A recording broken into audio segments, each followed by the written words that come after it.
युवराज राजस्थान। महाराज जी, मीरा चरित्र में उल्लेखित है कि मीरा जी की दासियां जो उनके सहयोगी थी श्री कृष्ण तथा श्री जी की सखियां थी, जो उनके साथ श्री कृष्ण के आदेशानुसार उनकी सहायता करने के लिए अवतरित थी। क्या महाराज जी आप भी जो सात निकुंज सखियां ही भेजते हैं? तो अब भगवान अगर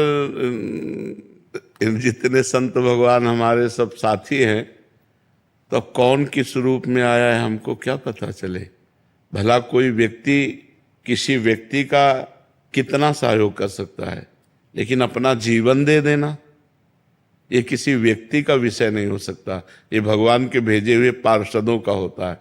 अब जैसे ये है, अब अपना पूरा जीवन दे दिए, ये है अपना पूरा जीवन दे दिए। हम कहीं खड़े हो जाओ तो खड़े, यहीं खड़े रहना तो वहीं खड़े रहेंगे, बैठ जाओ तो बैठ जाओ, चलो ऐसा करो तो करो, नहीं बिल्कुल ऐसा नहीं करना तो ऐसा नहीं करना, कोई मतलब नहीं। क्या करना क्या नहीं करना केवल आप आदेश करो, उससे चल। तो ऐसा जीवन तो कहीं देखा नहीं गया। अगर कहीं यह है कि आप आदेश करो मैं कर रहा हूं, तो उसमें पेमेंट होती है, उसमें कुछ न कुछ अपनी चाहत होती है, इसमें कोई चाहत नहीं। आ जाओ मांग के खाओ और हमारी आज्ञा पे रहो, ये तो भगवत पार्षद ही करते हैं। तो ये सब भगवान के निज जन हैं। अब कौन किस रूप में आया हुआ है ये तो भगवान जाने है लेकिन हम इतना जरूर जानते हैं कि ये सब भगवान के भेजे हुए पार्षद हैं। जो हमारे पास है ये सब भगवान के भेजे हुए पार्षद हैं। हम इतना समर्पण कैसे करें बाबा, इन जैसा कि भगवान ही करवा सकते हैं अपने बस के। इन लोगों का जैसा समर्पण है, बहुत जोर का समर्पण, मतलब बहुत जोर का समर्पण है।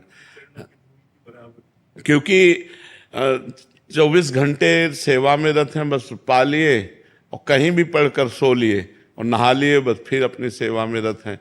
एक पैसे की चाहत नहीं, एक पैसे की चाहत कुछ भी नहीं इनका, और पूरा जीवन समर्पित किए हुए हैं। और ये ऐसे नहीं, ऐसे तो कई साधक हैं जो पूरा जीवन समर्पित किए हुए हैं। तो अब ये कौन है? ये लोग तब जुड़े थे जब हम भीख मांग के खाते थे, हमारी झोली में 100 रुपया भी नहीं था, तब ये लोग जुड़े थे। ये लोग आज मान लो आज तो कुछ है जिससे सबका भरण पोषण हो रहा है, लेकिन कल जब ये जुड़े थे ये लोग, तब हमारी झोली में केवल भिक्षा की रोटी होती थी तो ये लोग कुछ ऐसे नहीं है कि ये कुछ देख के जुड़े हों, ये श्री जी के लिए जुड़े हैं, श्री जी के लिए ऐसे है। तो अब कौन किस वेश में कैसे पता चले? इसलिए भगवान के पार्षद ही ना जाने किस वेश में नारायण मिल जाए, विविध रूप धारण करके अपने भक्त को सुख पहुंचा रहे हैं। बस ये बात।